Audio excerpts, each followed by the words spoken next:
তাহলে current electricity start করছি।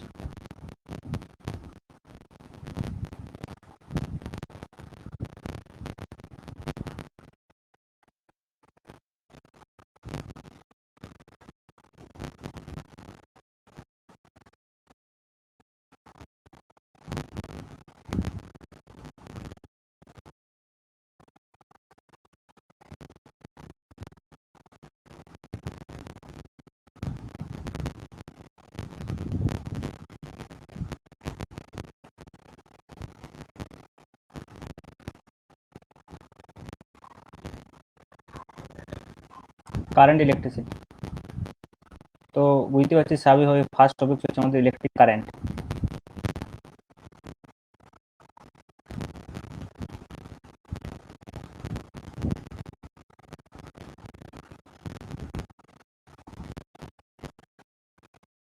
তাহলে ইলেকট্রিক কারেন্ট আসলে কি না, ইলেকট্রিক কারেন্ট হচ্ছে যে charge flow per unit time, তাই তো? তাহলে যদি চার্জ ফ্লো আমি বলি, চার্জ ফ্লো যদি আমরা কিউ বলি মনে করো, তাহলে কিউ ইকুয়াল টু জানিস তো চার্জের কনজারভেশন অনুযায়ী কিউ ইকুয়াল টু এনই, ঠিক আছে? এটা হচ্ছে যে কোয়ান্টাইজেশন রুল, যেখানে এন হচ্ছে যে কোনো একটা নাম্বার মনে করো 1 2 3 ইন্টিজার, পজিটিভ ইন্টিজার, আর ই হচ্ছে যে ইলেকট্রনের আধান 1.6 into 10⁻⁻19 coulomb.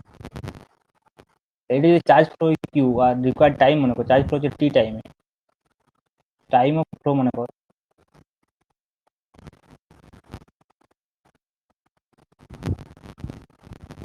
Time of flow of charge যদি টি হয়, তাহলে আমরা জানি current I equal to Q divide by T, ঠিক আছে? যদি ইনস্ট্যান্টেনিয়াস কারেন্ট যদি মনে কর স্টেডি কারেন্ট না হয়, তাহলে সেক্ষেত্রে আমরা ইনস্ট্যান্টেনিয়াস কারেন্ট নির্ণয় করতে হবে। যদি মনে করি বিভিন্ন টাইমে চার্জ ফ্লো বিভিন্ন হয়, তাহলে সেক্ষেত্রে আমরা ইনস্ট্যান্টেনিয়াস কারেন্ট নির্ণয় করি। মানে আই যদি ফাংশন অফ টি হয়, এখানে এটা কি আই হচ্ছে কনস্ট্যান্ট প্রতি একক টাইমে কি মানে স্টেডি কারেন্ট, এই ইকুয়েশনটা কেবলমাত্র স্টেডি কারেন্টের জন্য প্রযোজ্য।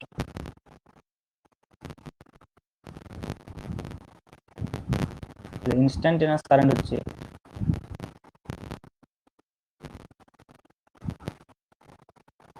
I equal to D Q by DT, ঠিক আছে? এটা যে কারেন্ট, এটা হচ্ছে ইনস্ট্যান্টেনিয়াস কারেন্ট এবং এটা সব ক্ষেত্রেই প্রযোজ্য, I equal to D Q by DT. তাহলে বুঝতে পারছি যে আমরা কারেন্টের যে এখান থেকে আমাকে টোটাল চার্জ নির্ণয় করতে বলে, তাহলে এই ইকুয়েশনটা থেকে আমরা কি পাবো, যে Q equal to I into T, ঠিক আছে? এই কিউ হচ্ছে এনই, অনেক সময় এই ইকুয়েশনটা কাজে লাগবে, কিউ জায়গায় এনই বসালে এনই ডিভাইড বাই টি হবে। আর এই ইকুয়েশন থেকে আমাকে কেউ যদি জিজ্ঞেস করে স্টেডি কারেন্ট যখন দেবি যে আইটা ফাংশন অফ টাইম হয়ে যাচ্ছে, তখন D Q equal to I DT, তখন যদি টোটাল চার্জ আমাকে নির্ণয় করতে হলে এটার উপর ইন্টিগ্রেশন করতে হবে, তাহলে কিউ হয়ে যাবে ইন্টিগ্রেশন আই ডিটি, কারণ ইন্টিগ্রেশন ডি কিউ মানে হচ্ছে কিউ, তাহলে এটা হয়ে যাবে ইন্টিগ্রেশন আই ডিটি,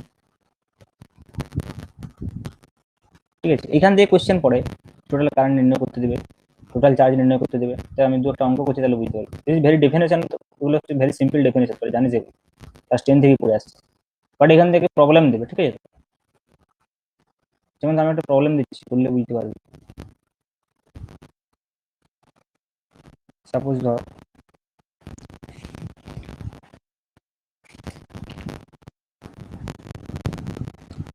একটা কোশ্চেন দিচ্ছি আমি,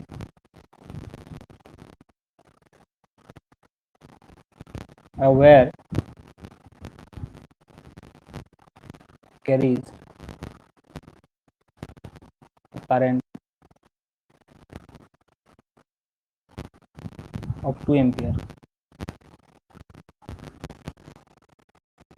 What is the charge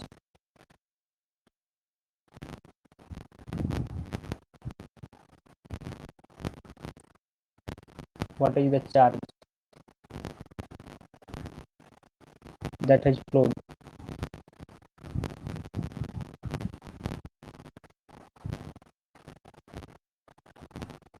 that has flowed through its cross section.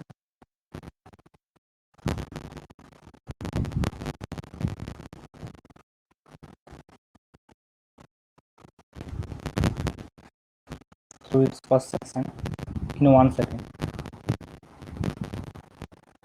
In 1 second. How many electrons does this?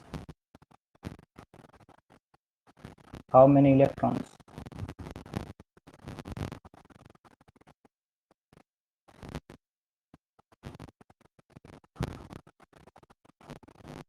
How many electrons does this correspond to?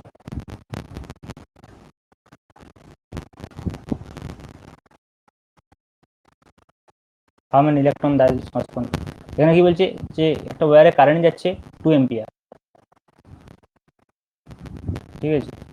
2 ampere current যাচ্ছে, what is the charge that flow?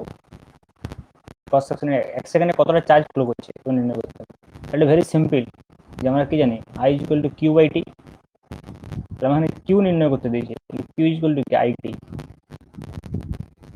তাহলে I দেওয়া আছে কত 2 ampere, টি হচ্ছে যে 1 second, এটা কত হবে 2 কুলম। 2 কুলম, তাহলে কিউ ইকুয়াল টু 2 কুলম, ঠিক আছে? তাহলে 2 কুলম চার্জ এখানে 1 সেকেন্ডে ফ্লো করবে। কিন্তু এখানে জিজ্ঞেস করেছে how many electrons does this corresponds, এর সঙ্গে সংশ্লিষ্ট ইলেকট্রন কতগুলো আছে কি করে আমরা বুঝতে পারবো? Just Q equal to any put করবো। আমরা একটু আগে বললাম এটা চার্জের কোয়ান্টাইজেশন রুল থেকে জানি ইলেকট্রোস্ট্যাটিক্সে, that Q equal to N E. তাহলে এখানে আমরা লিখতে পারি এনি ইকুয়াল টু 2। তাহলে সংশ্লিষ্ট ইলেকট্রন এন ইকুয়াল টু কত হবে 2 ডিভাইড বাই ই। তাহলে 2 ডিভাইড বাই ই এর মান কত আমরা জানি 1.6 into 10 to the power minus 19। এটা তুই যদি হিসেব করিস এটা পেয়ে যাবি just 1.25 into 10 to the power 19, 10 to the power 9। তার মানে এখানে কতগুলো ইলেকট্রন করেসপন্ড থাকবে এই এই এই এই আধানটার সঙ্গে সংশ্লিষ্ট, সেটা হচ্ছে 1.25 into 10 to the power 9 electron এর সঙ্গে করেসপন্ড থাকবে।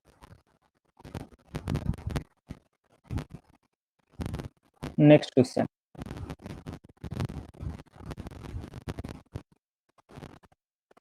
the current in a wire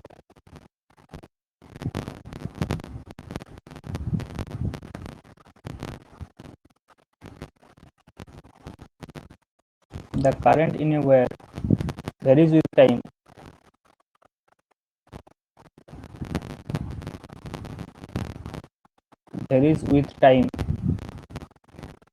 according to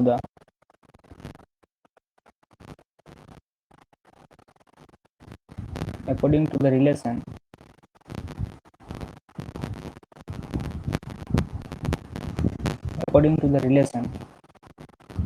I is equal to 3t 3 plus 2t। তো এখানে I রেখে দিচ্ছে function of time 3 plus 2t। কি কোয়েশ্চেন? কোয়েশ্চেন নাম্বার এ বলছে how many coulombs of charge, how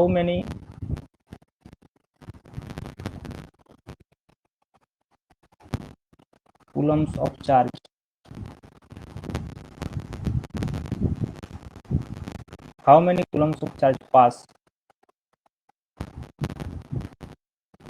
a cross section of the wire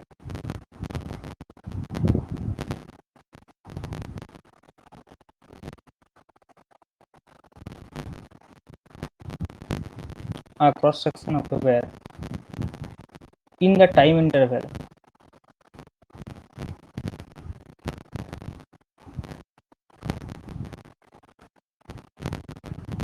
time interval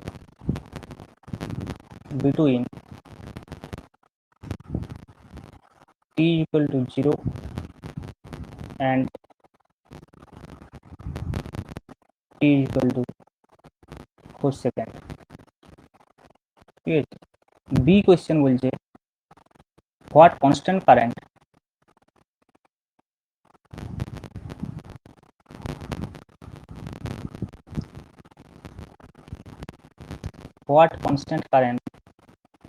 would transport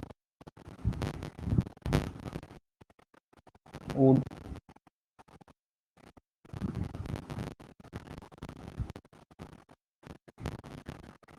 transport the same charge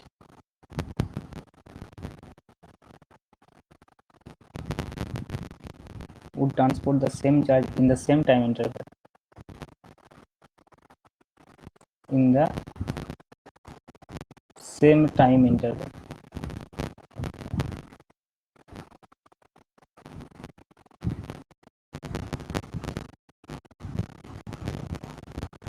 তাহলে সলিউশনটা কি হবে?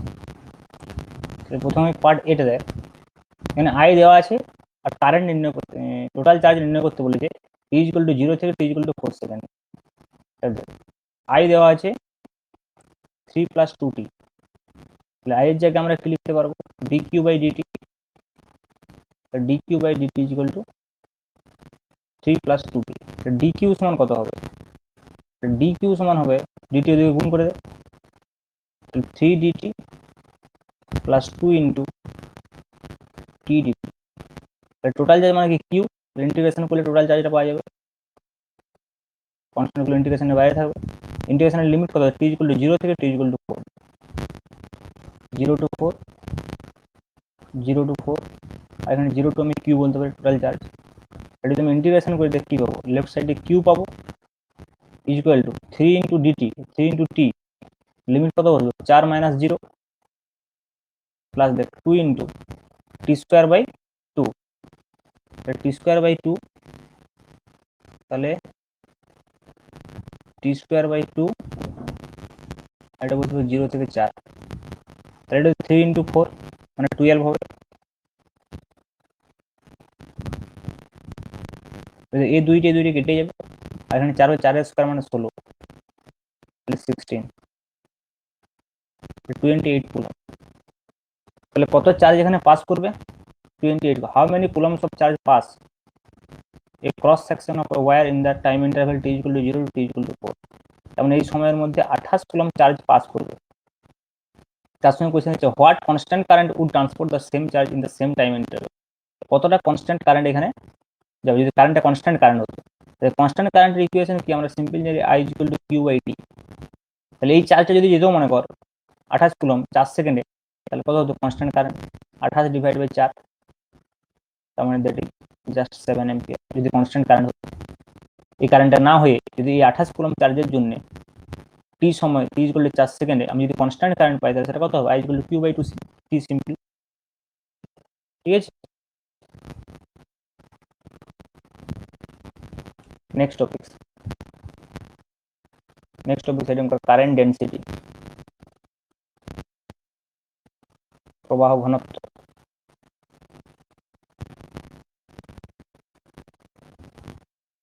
কারেন্ট ছিল আমাদের স্কেলার কোয়ান্টিটি অ্যাকচুয়ালি, ঠিক আছে, কারেন্ট হচ্ছে আসলে স্কেলার কোয়ান্টিটি আমি বলতে পারি,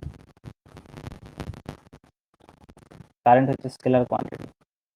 যদি এর অভিমুখ আছে তুই জানিস যে এটা স্কেলার কোয়ান্টিটি,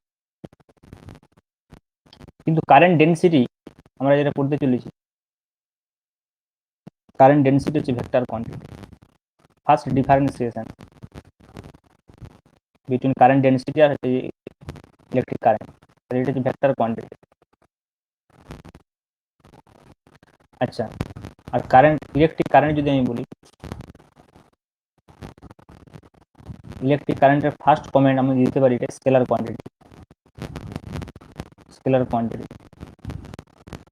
সেকেন্ড বিষয়টা হচ্ছে যে এটা হচ্ছে একটা macroscopic quantity, electric current macroscopic, আমরা এর ইফেক্টটা বাইরে থেকে দেখছি, যাই এটাকে ম্যাক্রোস্কোপিক বলছি। এর ভেতরে চার্জের ফলে যে বাইরে আমরা কারেন্টটা পাচ্ছি এটা চার্জের ফ্লোয়ের দরুন, কিন্তু চার্জের ফ্লো কীভাবে হচ্ছে, হ্যাঁ, প্রতি একক ক্রস সেকশনে কীভাবে চার্জ ফ্লো করছে, কতটা চার্জ ফ্লো করছে, সেসব আমরা আমাদের মেজারেবল ইন্টারেস্ট নেই, আমাদের জাস্ট কারেন্টটাকে মেজার করার ইন্টারেস্ট, তাই এটাকে আমরা ম্যাক্রোস্কোপিক কোয়ান্টিটি বলতে পারি, ম্যাক্রোস্কোপিক কোয়ান্টিটি। কিন্তু কারেন্ট ডেন্সিটি হচ্ছে microscopic quantity, microscopic quantity. Current density কিভাবে ডিফাইন করা হয়? একে জে দিয়ে প্রকাশ করা হয়। জে সমান হচ্ছে কারেন্ট পার ইউনিট এরিয়া, প্রতি একক ক্ষেত্রফলে যে কারেন্টে যাবে সেটা কারেন্ট ডেন্সিটি। যদি আমি ভেক্টর বলি তাহলে এটা এন ক্যাপ একটা ডিরেকশন দিতে হবে। তাহলে আমি যদি ডিফাইন করি ব্যাপারটাই, এটা একটা মনে করি আমার একটা সিলিন্ড্রিক্যাল ওয়্যার, ঠিক আছে, এটা মনে করো একটা সিলিন্ড্রিক্যাল ওয়্যার, যার ক্রস সেকশন হচ্ছে যে এ। তাহলে যদি কারেন্ট যায় আই, যে কোনো একটা আমি যদি এরিয়া ধরি যে এই এরিয়াটাতে কত কারেন্ট যাচ্ছে আই, তাহলে একক ক্ষেত্রফলে কত যাবে, এটা যদি এ হয় তাহলে আই বাই এ। এবং কারেন্টের ডিরেকশনটা হবে কোন দিকে, কারেন্ট ডেন্সিটির ডিরেকশনটা হবে কারেন্টের ডিরেকশনের সঙ্গে সমান, যে বরাবর কারেন্ট যাবে সেদিকে। কারণ এই এনক্যাপটা কি, এনক্যাপটা হচ্ছে এরিয়ার অভিমুখ। এরিয়ার অভিমুখ কি হয়, এরিয়ার সঙ্গে লম্ব, তলের সঙ্গে লম্ব। যে কোনো একটা এরিয়া, যে আমি ভাবি যে এই এরিয়ায় এই ডিরেকশন কোন দিকে হবে, পারপেন্ডিকুলার এনক্যাপ, তাহলে এই ডিরেকশন কোন দিকে হবে, এইদিকে। তাহলে দেখ কারেন্ট ডেন্সিটিকে আমি এভাবে ডিফাইন করতে পারি I by A into N cap, but যদি অনলি জে বলা হয় তাহলে J is equal to simple I by A, J is equal to simply I by A. ঠিক আছে, তাহলে বুঝতে পারছিস এর ইউনিট হবে কত হবে, ampere per metre square unit হবে। এবারে দেখ এটা হচ্ছে যে মোস্ট জেনারেল কেস নয়, এটা একটা স্পেশাল কেস। দেখ যদি এমন হতো যে আমি মনে করি এরিয়াটা এইভাবে চুজ করতাম, এই এরিয়াটার পরিবর্তে মনে কর আমি যদি এই এরিয়াটাতে কারেন্ট আই যায়, আমি যদি দেখি, ঠিক আছে, তাহলে সেক্ষেত্রে কি হবে, দেখ যদি আমার মনে কারেন্টের ডিরেকশন এরকম আছে, কিন্তু আমি এরিয়াটা চুজ করেছি এটা, তাহলে এইটা যদি এ হয়, আর দেখ এই অ্যাঙ্গেলটা যদি থিটা হয়, তখন আমাকে এর এই বরাবর উপাংশ ডিফাইন করতে হবে। আমি আই বাই এ যখন লিখছি, এই যে জে ইকুয়াল টু যখন আই বাই এ লিখছি, তখন সেই এটা এমনভাবে লিখতে হবে যেমন তার সঙ্গে পারপেন্ডিকুলার বরাবর, তার সঙ্গে পারপেন্ডিকুলারলি যেমন কারেন্টটা যায়, এখানে যেমন কারেন্টে যাচ্ছে এন ক্যাপ বরাবর যেন কারেন্টটা যায়, কিন্তু এর এন ক্যাপ কোন দিকে, এইদিকে তো, কিন্তু কারেন্ট যাচ্ছে কোন দিকে, এইদিকে যায়। তাহলে সেটা এর এন ক্যাপ বরাবর যাচ্ছে, তাহলে এর এই দিকের উপাংশটা আমাকে নিয়ে নিতে হবে। তাহলে এর এই দিকের উপাংশ কত হবে, এ কস থিটা।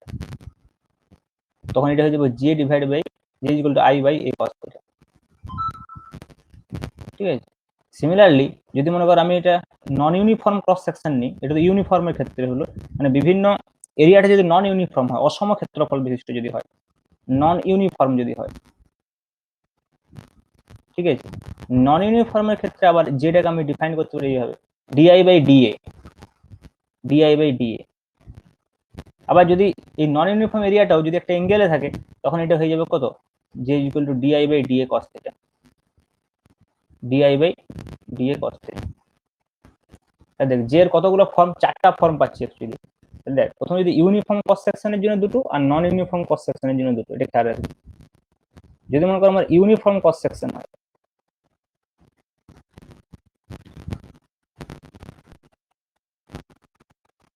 যদি মনে করো ইউনিফর্ম ক্রস সেকশন হয়, uniform cross section, uniform cross সেকশনের ক্ষেত্রে কি হবে, জে ইকুয়াল টু সিম্পল যদি এরিয়াটার সঙ্গে আইটা যদি লম্বভাবে থাকে, কারেন্ট যদি ওই এনক্যাপের ডিরেকশনে যায় কারেন্ট, তাহলে J equal to I by A, otherwise J equal to I by A cos theta. Similarly যদি নন ইউনিফর্ম ক্রস সেকশন হয়,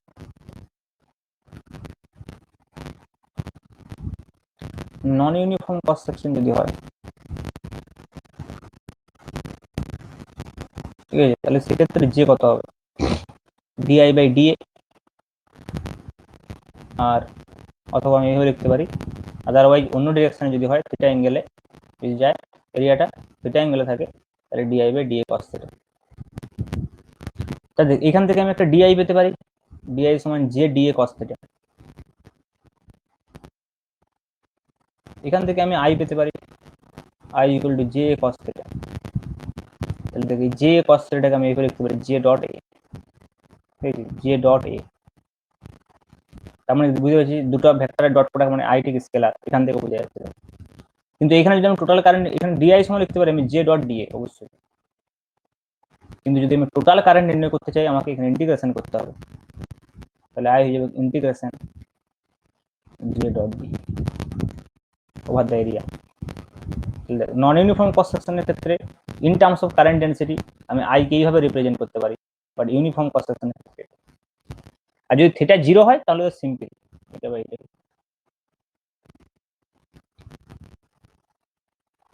তাহলে দেখ আমরা এবার এই কারেন্ট ডেন্সিটির সঙ্গে ড্রিফট কারেন্ট বা কারেন্ট ডেন্সিটির সঙ্গে ড্রিফট ভেলোসিটির আমরা রিলেশন দেখব। আমরা ড্রিফট ভেলোসিটি সম্পর্কে একটু বোঝার চেষ্টা করব।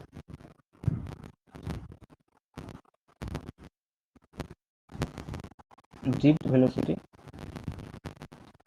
আমি বলতে পারি অনুপ্রবাহ বেগ যেটাকে বলা হয়, এটাকে ভিডি দিয়ে প্রকাশ করে। এই ভিডি হচ্ছে যে মূল বিষয় যার জন্য কারেন্ট তৈরি হয় একটা সার্কিটে। একটা সার্কিটে কারেন্টের পিছনে যে মূল উদ্দেশ্য থাকে সেটা হচ্ছে যে ড্রিফট ভেলোসিটি। কিভাবে ঘটছে ব্যাপারটা জাস্ট আমি একটা অ্যানালিসিস করছি। যেটা মনে করি যে কোনো একটা ওয়্যার, যার ক্রস সেকশনটা আমি সিলিন্ড্রিক্যাল ক্রস সেকশনের একটা ওয়্যার বলছি। তাহলে এখানে কি আছে, আমাদের ইলেকট্রনগুলো আছে, কিন্তু ইলেকট্রনগুলোর প্রথমে কি হয়, র্যান্ডাম মোশন হয়। তো যদি কোনো ইলেকট্রিক ফিল্ড না অ্যাপ্লাই করা হয়, এটা যদি কোনো সোর্সের সঙ্গে না যুক্ত করে, ব্যাটারির সঙ্গে না যুক্ত করা হয়, তাহলে এগুলো র্যান্ডাম মোশন হবে, যেদিকে খুশির গতি হবে, র্যান্ডাম মোশন হবে ইলেকট্রনগুলো। এবারে কি হবে, যখনই আমরা এখানে একটা ইলেকট্রিক ফিল্ড অ্যাপ্লাই করে দেবো, সাপোজ ধর এটা পোটেনশিয়াল একটা অ্যাপ্লাই করলো, তার মানে কি এদিকটা প্লাস এদিকটা মাইনাস, তাহলে কি হবে, আমরা ইলেকট্রিক ফিল্ড কোন দিকে, প্লাসের থেকে মাইনাসের দিকে, এইদিকে আমি একটা ইলেকট্রিক ফিল্ড যেই অ্যাপ্লাই করে দিয়েছি, আমরা ইলেকট্রনগুলোকে এইদিকে একটা ফোর্স প্রয়োগ হবে ইলেকট্রিক ফিল্ডের অপোজিট দিকে। অথবা এইভাবে ভাবতে পারি, যেহেতু এদিকটা প্লাস আছে, তাহলে এই দিক থেকে কি হবে, ইলেকট্রনগুলো অ্যাট্রাক্ট হবে, তার মানে ইলেকট্রনগুলোর সঙ্গে সঙ্গে একটা কি হবে, একটা নির্দিষ্ট ভেলোসিটি পাবে এদিকে। এই যে একটা স্থির ভেলোসিটি পাবে কিছুক্ষণের মধ্যেই, সেই স্থির ভেলোসিটিটা ড্রিফট ভেলোসিটি। কিন্তু প্রথমে এদের ড্রিফট ভেলোসিটি ছিল না, প্রথমে একটা র্যান্ডাম মোশন ছিল, এবং র্যান্ডাম মোশনের জন্য কোনো কারেন্টও পাওয়া যেত না, কারণ একটা মোশনকে আরেকটা মোশন ক্যান্সেল করে দেবে। ঠিক আছে, যদি মনে করো এইদিকে কিছু ইলেকট্রন যায়, এইদিকে কিছু ইলেকট্রন যায়, এইদিকে কিছু ইলেকট্রন যায়, এইদিকে কিছু ইলেকট্রন যায়, তখন কি হবে, সব ক্যান্সেল হয়ে যাবে, একে অপরকে ক্যান্সেল করে দেবে। কিন্তু যদি মনে কর একটা নির্দিষ্ট ইলেকট্রিক ফিল্ড অ্যাপ্লাই করে দেওয়া হয়, একটা পোটেনশিয়াল অ্যাপ্লাই করে দেওয়া হয়, তখন এরা একই দিকে ছুটতে যাইবে with a certain velocity, constant velocity. এদের ড্রিফট ভেলোসিটি যেটা বলছি, এটা হচ্ছে একটা কনস্ট্যান্ট ভেলোসিটি, যে স্থির বেগটা নিয়ে ইলেকট্রনগুলো ছুটে বেড়ায়, কনস্ট্যান্ট ভেলোসিটি। এই ড্রিফট ভেলোসিটির সঙ্গে কারেন্টের রিলেশন তুই কি করে পাবি দেখ। সাপোজ আমি এই ক্রস সেকশনটাকে এখানে আঁকছি, ভেরি সিম্পল।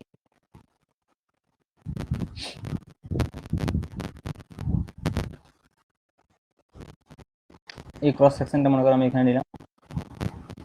এবার দেখ, এখানে মনে কর এন নাম্বার অফ ইলেকট্রনস আছে পার ইউনিট ভলিউমে, আর এইটার টোটাল ডিস্টেন্সটাই আমি ধরছি যে ভিডি, এর দৈর্ঘ্যটাই ধরছি ভিডি, আর এর ক্রস সেকশনাল এরিয়া এ ধরছি।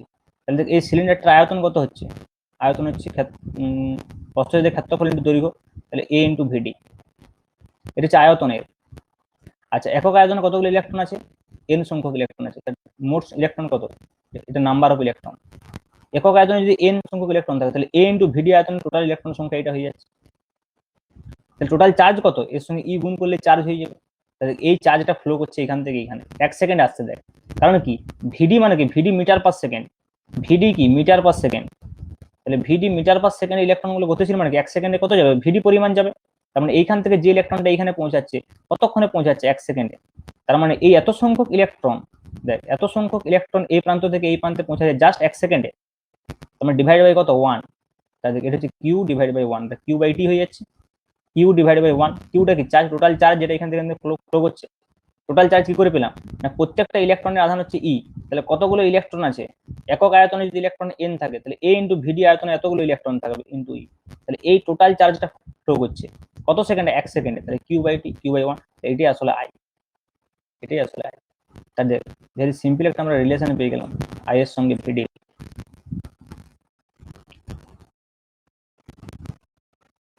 তাহলে দেখ আই কত, আই হচ্ছে আসলে N E A V D, very important relation, N E A V D. আর আই বাই এ যদি বলি তাহলে জে, তাহলে জে ইজ ইকুয়াল টু কত, simple N E V D, simple N E V, simple N E V. ঠিক আছে, তাহলে এইভাবে কিন্তু করতে হবে। তাহলে this is the relation between current and ডিউট ভেলোসিটি, আর এটা হচ্ছে কারেন্ট ডেনসিটি এবং ডিউট ভেলোসিটি। এবার এগুলো থেকে কিন্তু কোশ্চেন থাকতে পারে, অঙ্ক থাকতে পারে। ঠিক আছে, বল, হ্যালো, বল।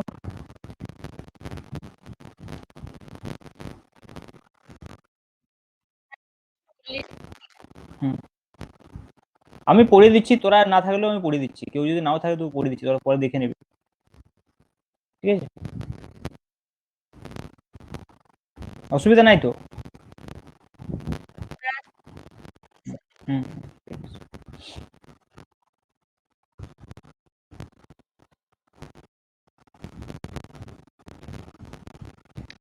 তাহলে দেখ, নেক্সট আমরা যেটা বলবো সেটা হচ্ছে ওহমস ল।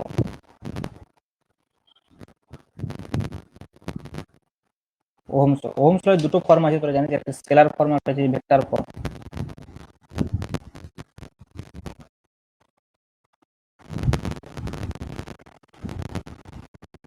আচ্ছা, আগে ভেক্টর ফর্মটা আমরা বলি, ভেক্টর থেকে স্কেলার ফর্মটা আসতে সুবিধা হবে। তো আমরা এখন দেখলাম জে ইকুয়াল টু কত বলি, জে ইকুয়াল টু হচ্ছে আমরা দেখছি যে এনি ভিডি, এনি ভিডি।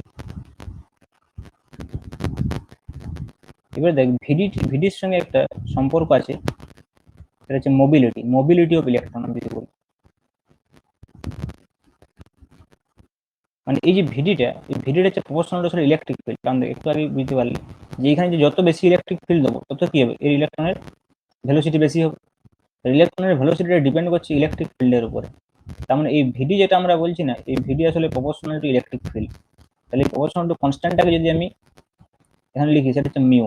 তাহলে ভিডি ইকুয়াল টু মিউ। এই মিউটাকে বলা হয় মোবিলিটি অফ ইলেকট্রন বা সচলতা ইলেকট্রন, মোবিলিটি অফ ইলেকট্রন। তাহলে এখানে যে হয়ে যাবে দেখ, তাহলে এন ই মিউ। এই যে এন ই মিউ যেটা রয়েছে, এই এন ই মিউকে সিগমা দিয়ে প্রকাশ করা হয়, এবং সিগমাটা হচ্ছে কন্ডাক্টিভিটি। তাহলে এখানে আমি বলতে পারি J is equal to sigma E, এবং দেখ জে এবং ই দুটাই হচ্ছে ভেক্টর কোয়ান্টিটি। তাহলে আমি এটা বলতে পারি J is equal to sigma E, where sigma is equal to হচ্ছে এন ই মিউ, যেটা হচ্ছে কন্ডাক্টিভিটি, যেটা হচ্ছে আসলে কন্ডাক্টিভিটি। তাহলে একটু যদি আমি রেজিস্টিভিটি নির্ণয় করতে চাই এখান থেকে, রেজিস্টিভিটি কত হবে, resistivity is 1/sigma rho, rho is equal to 1/sigma, that is equal to n mu, 1/n mu। আর এটা হচ্ছে ohm's law in vector form, ohm's law in vector form.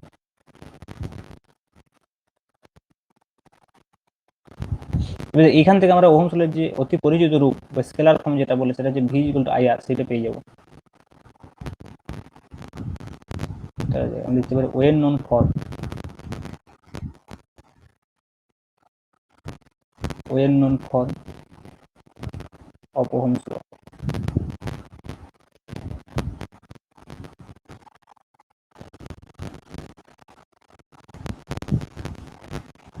তাহলে সেম আমি যদি বিষয়টা আবার দেখি, যে সিলিন্ড্রিক্যাল ব্যাগটার কথা বলছিলাম,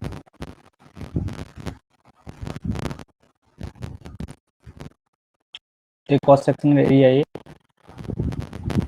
এই ডিসটেন্সটা মনে করে এল, আর এখানে আমরা যে পোটেনশিয়াল ডিফারেন্সটা অ্যাপ্লাই করছি সেটা ছিল ভি, আর ইলেকট্রিক ফিল্ড ছিল ই, এই বরাবর তাহলে ইলেকট্রিক ফিল্ড হচ্ছে ই। তাহলে আর আমাদের ফর্মুলাটা কি, J is equal to sigma I. এবার দেখ জে মানে কত, আই বাই এ, তাহলে I by A is equal to sigma into E মানে কত বল, ই সমান মনে করছে ডিভি বাই ডিএক্স ছিল। তাহলে এখানে ডিভি মানে কত, এখানে অ্যাকচুয়ালি ভি ডিফারেন্স, আর ডিএক্স মানে অ্যাকচুয়ালি এল, তাহলে E is equal to V by L আমি লিখতে পারি। তাহলে sigma into V by L হয়ে যাবে। তাহলে সিগমা আবার সমান কত, সিগমা সমান 1/ρ, সিগমা ইকুয়াল টু 1/ρ। তাহলে এখানে কি লিখতে পারবো, আই ইজ ইকুয়াল টু 1/ρ, উপরে এটাকে এদিকে নিয়ে চলে যায়, তাহলে A by rho into L into V. তাহলে ভি সমান কত হবে, ভি সমান হচ্ছে rho L by A into I. আর এই রো এল বাই এ কি জানি, resistance, R is equal to, এটাই resistance, rho L by A, এটা হচ্ছে রেজিস্ট্যান্স, তাহলে V is equal to R I. এটাই ওহমস ল এর অতি পরিচিত রূপ, যেটা আমরা জানি V is equal to I আর বা V is equal to R I. এবং এটাকে লিনিয়ার রিলেশনশিপ মেনে চলছে ভি আর আই এর মধ্যে। তাহলে যদি তোমাকে গ্রাফ আঁকতে দিই ভি ভার্সেস আই, তাহলে মনে করি যদি বলে ভি, তাহলে বলে আই, তাহলে এটা গ্রাফ স্ট্রেট লাইন। এই অ্যাঙ্গেলটা যদি থিটা হয় তাহলে ট্যান থিটা কি হবে?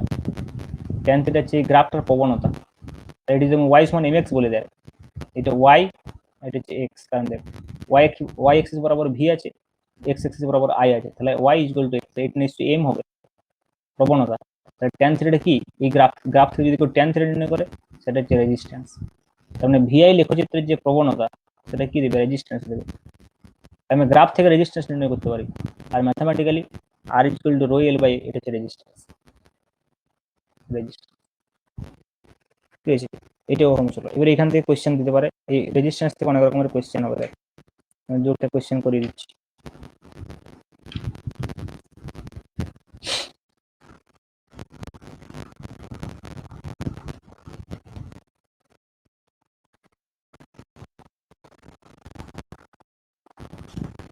Question number 1. Two copper wire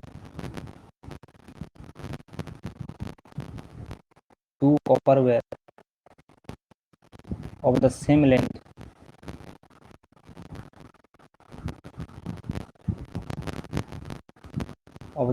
length have got different diameters.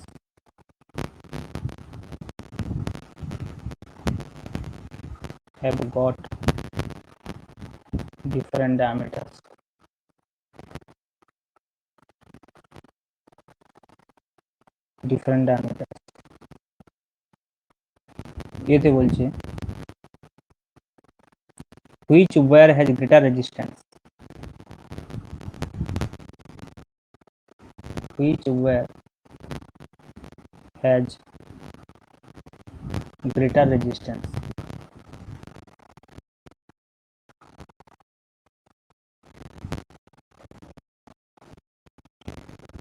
With greater specific resistance. Greater resistance আছে, greater specific resistance। ঠিক আছে, স্পেসিফিক রেজিস্ট্যান্স মানে যেটা আমি রেজিস্টিভিটি বললাম, ঠিক আছে। তো গ্রেটার স্পেসিফিক রেজিস্ট্যান্স মানে রোটাকে বলা হচ্ছে।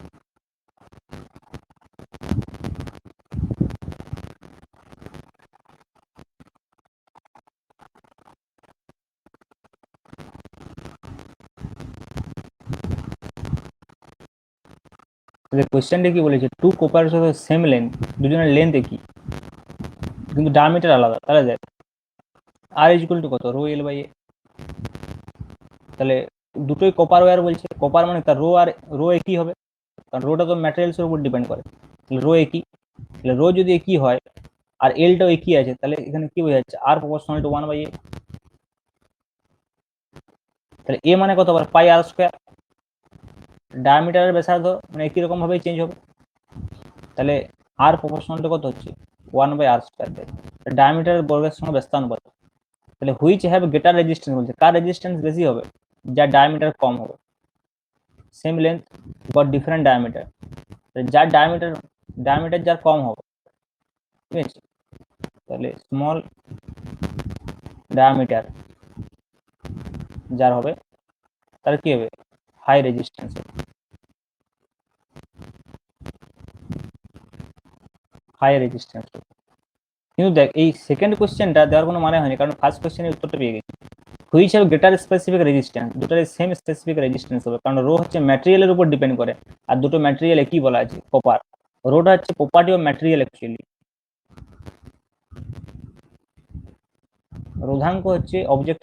এটা মনে করো কপারের জায়গায় যদি একটা আয়রন থাকতো, আলাদা থাকতো, আয়রন ওয়্যার থাকতো, তাহলে আলাদা হতো। তাহলে রো হচ্ছে প্রপার্টিজ অফ ম্যাটেরিয়াল অ্যাকচুয়ালি। এটা কিন্তু টেম্পারেচারের উপর ডিপেন্ড করে, তোরা জানিস প্রপার্টিজ অফ ম্যাটেরিয়াল। কাজে দুটো সেম হবে, স্পেসিফিক রেজিস্ট্যান্স সেম হবে, same specific resistance, same specific resistance. কিন্তু রো হচ্ছে টেম্পারেচার ডিপেন্ডেন্ট, একটু বলে দিই। টেম্পারেচার ডিপেন্ডেন্স এটা যদি বলি, পরে আবার বলবো যদি ওইটা, তবে আমি আবার বলে রাখছি। দেখ টেম্পারেচার ডিপেন্ডেন্স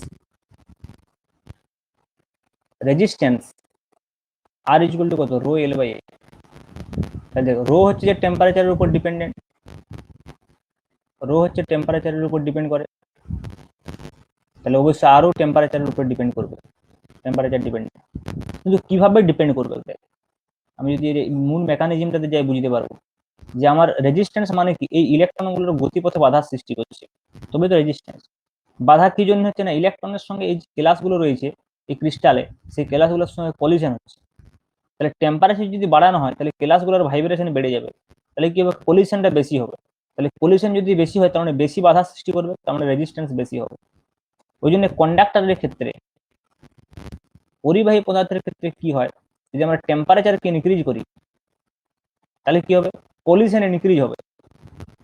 টেম্পারেচার ইনক্রিজ করলে কলিশন ইনক্রিজ হবে, কলিশন ইনক্রিজ করলে রেজিস্ট্যান্স বা রেজিস্টিভিটি, এরা কি হবে, ইনক্রিজ করবে। রেজিস্ট্যান্স বা রেজিস্টিভিটি এগুলো সবসময় ইনক্রিজ করে পলিউশন যদি বেশি হয়। কন্ডাক্টরের ক্ষেত্রে কিন্তু প্রযোজ্য, কিন্তু সেমি কন্ডাক্টরের ক্ষেত্রে ডিফারেন্ট সিনারিও দেখা যায়। সেমি কন্ডাক্টর দেখ, আমি এখানেই বলে দিই না ভুলিয়ে যায়, সেমি কন্ডাক্টরের ক্ষেত্রে কিন্তু সিনারিওটা ডিফারেন্ট সম্পূর্ণ। অনেক সময় আমাদেরকে রো ভার্সেস টি গ্রাফ আঁকতে বলে বা আর ভার্সেস টি গ্রাফ আঁকতে বলে। যদি আমাকে এই এক্সিস বরাবর রো দেয়, এই এক্সিস বরাবর টি দেয়, তাহলে গ্রাফটা কিছুটা এরকম হবে। টেম্পারেচার যত বাড়াবি তত কি হবে, রেজিস্ট্যান্স বা রেজিস্টিভিটি বাড়তে হবে। কিন্তু সেমি কন্ডাক্টরের ক্ষেত্রে গ্রাফটা উল্টো হয়। এই গ্রাফটা কার ক্ষেত্রে প্রযোজ্য, কন্ডাক্টরের ক্ষেত্রে। কিন্তু সেমি কন্ডাক্টরের ক্ষেত্রে কি হবে, এই রো ভার্সেস টি গ্রাফ কিন্তু চেঞ্জ, এর টেম্পারেচার বাড়লে কম রেজিস্ট্যান্স কমে। কেন কমে, জানিস ওখানে ব্যান্ড থিওরি কাজ করে, ব্যান্ড থিওরি। তাহলে ব্যান্ড থিওরিতে কি হয়, এটা থাকে কন্ডাকশন ব্যান্ড, এটা থাকে ভ্যালেন্স ব্যান্ড। তাহলে টেম্পারেচার বাড়লে কি হয়, ভ্যালেন্স ব্যান্ড থেকে কন্ডাকশন ব্যান্ডে ইলেকট্রন চলে যায়। তাহলে কি হয়, এখানে ইলেকট্রনের ডেনসিটি বেড়ে যায়। তাহলে ইলেকট্রন ডেনসিটি বাড়লে তো কারেন্ট বেশি বাড়বে, তার মানে কারেন্টকে সাহায্য করছে, বাধা দিচ্ছে না। তাই টেম্পারেচার বাড়ালে ভ্যালেন্স ব্যান্ড থেকে কন্ডাকশন ব্যান্ডে ইলেকট্রন চলে যাওয়ার কারণে কি হয়, আমি যদি টেম্পারেচার বাড়াবো রেজিস্ট্যান্স কমতে থাকবে বা রেজিস্টিভিটি কমতে থাকবে। এটা কার ক্ষেত্রে প্রযোজ্য, সেমি কন্ডাক্টর। এটা হচ্ছে সেমি কন্ডাক্টরের ক্ষেত্রে প্রযোজ্য, আর এটা হচ্ছে কন্ডাক্টরের ক্ষেত্রে। আবার সুপার কন্ডাক্টিভিটি যদি বলা হয়, সুপার কন্ডাক্টর মনে করো, সুপার কন্ডাক্টর, সুপার কন্ডাক্টরের ক্ষেত্রে উল্টো নিয়ম। কিরকম হয়, রো ভার্সেস, এটাকে কি বলে, ক্রিটিক্যাল টেম্পারেচার। কারণ সুপার কন্ডাক্টরের ক্ষেত্রে কি হয়, তাপমাত্রা কমাতে কমাতে এমন একটা তাপমাত্রা পাওয়া যাবে যখন হঠাৎ করে রেজিস্ট্যান্স জিরো হয়ে যায়। দেখ এখানে কি চলবে, যদি একটা নির্দিষ্ট টেম্পারেচারের পরে এই সাধারণ কন্ডাক্টরের মতো আচরণ করছে, কিন্তু এই একটা পার্টিকুলার টেম্পারেচারে, যে টেম্পারেচারে রেজিস্ট্যান্স জিরো হঠাৎ করে, ঠিক আছে, ওই জন্য এটাকে সুপার কন্ডাক্টর বলা হয়। এই টেম্পারেচারে কোনো রেজিস্ট্যান্স থাকে না, হাই কারেন্ট ফ্লো করবে, সুপার কন্ডাক্টর। এগুলো হচ্ছে গ্রাফগুলো একটু খেয়াল রাখবে, এমসিকিউ কোশ্চেনের সময় পড়ে যায়, যেটা semi conductor rho versus T graph, এটা কন্ডাক্টরের ক্ষেত্রে, সুপার কন্ডাক্টরের ক্ষেত্রে রো ভার্সেস টি গ্রাফ। তার মানে কি, রো এটা যে ম্যাটেরিয়ালের প্রপার্টি একটা, তাহলে কি ডায়ামিটার চেঞ্জ করলে এর কোনো পরিবর্তন হবে না, কিন্তু যদি টেম্পারেচার চেঞ্জ করা হয় তাহলে কিন্তু এইভাবে পরিবর্তন হতে পারে। আমরা নেক্সট কোশ্চেন চলে যাই, question number 2।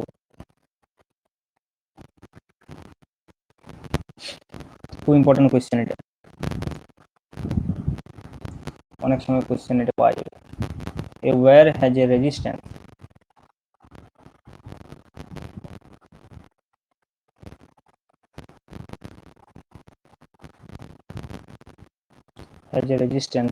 capital R, then what will be its resistance,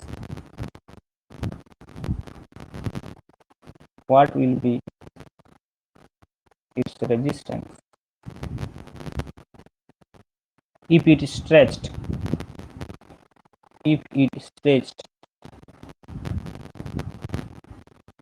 double its length,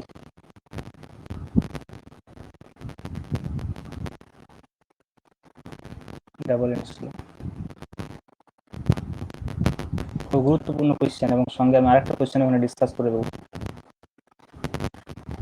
কি ব্যাপারটা বলছে, ওয়্যারের রেজিস্ট্যান্সকে, একটা ওয়্যারের মনে করো রেজিস্ট্যান্স আর, তাহলে প্রথমে মনে করো একটা ওয়্যার ছিল যার লেন্থ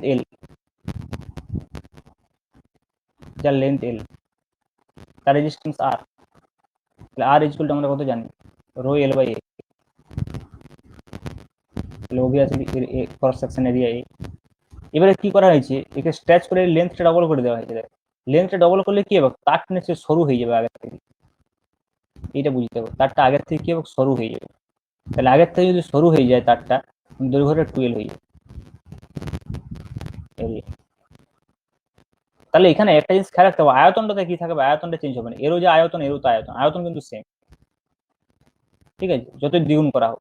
তাহলে আয়তন যদি সেম থাকে, ক্রস সেকশন এরিয়া কিন্তু চেঞ্জ হয়ে যাবে।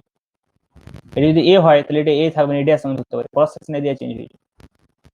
কিন্তু ভলিউম সেম থাকবে, এটা কি পয়েন্ট এখানে, আর ভলিউম কত, ভলিউম হচ্ছে এ ইন্টু এল, ভলিউম হচ্ছে এ ইন্টু এল, এটা কিন্তু একই থাকবে। তাহলে এক কাজ কর, এটাকে আমি শুধুমাত্র এই ডিপেন্ডেন্সিটা চেঞ্জ করে দিয়ে যায়, তাহলে আর ইজ ইকুয়াল টু, আমি উপর নিচে যদি একটা এল দিয়ে গুণ করে দিই, এটা কি যদি rho L square by L, তাহলে এল তো কনস্ট্যান্ট থাকবে, আমি লিখতে পারি rho L square by V, L মানে ভি, কিন্তু ভি দিয়ে কনস্ট্যান্ট, ভি কনস্ট্যান্ট থাকবে তারটা।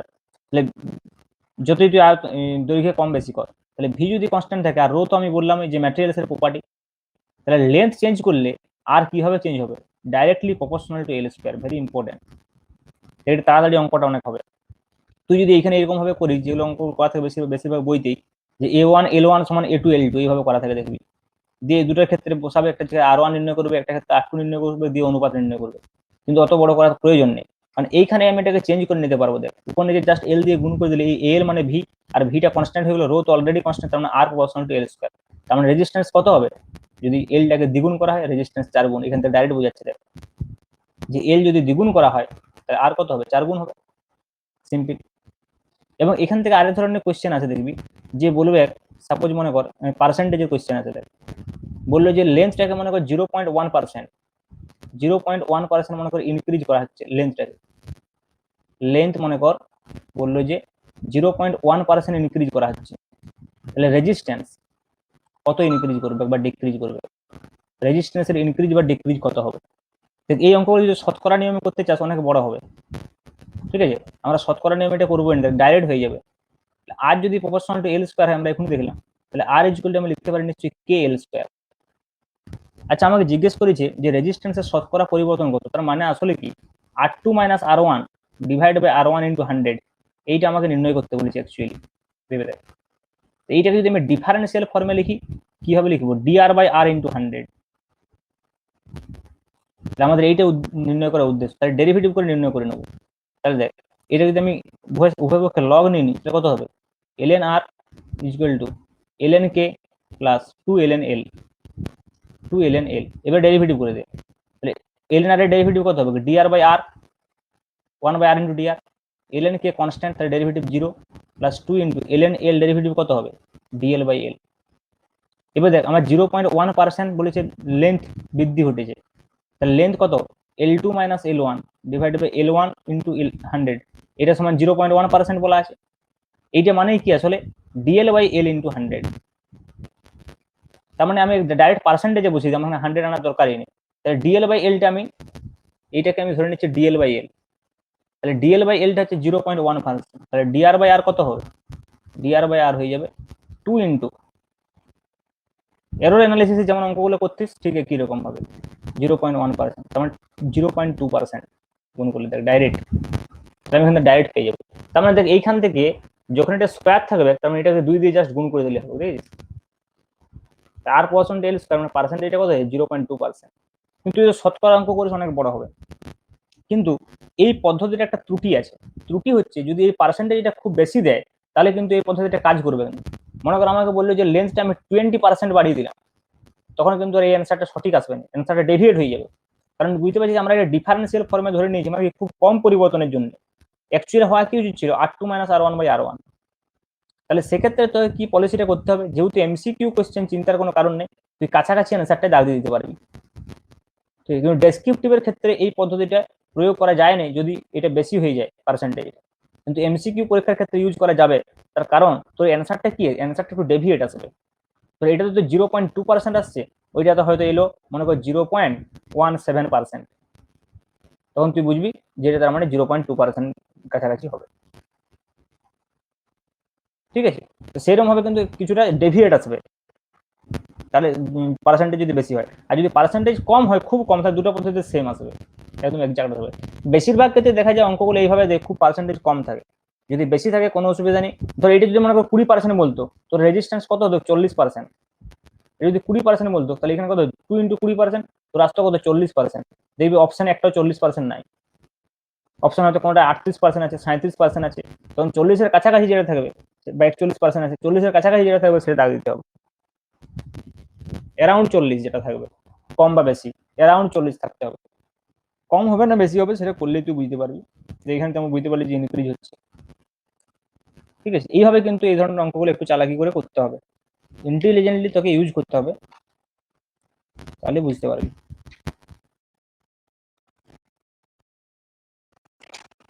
আরেকটা বিষয় আমি বলে দিই, টেম্পারেচার ডিপেন্ডেন্সিটা যখন বললামই, দেখ এখানে টেম্পারেচার ডিপেন্ডেন্সিটা কোনটা, তাহলে এখানে টেম্পারেচার ডিপেন্ডেন্সি অ্যাকচুয়ালি ফর্মুলাটা কত হয়? রো রো বা আর এর ফর্মুলাটা কত হয়? আর সমান R0 ইন্টু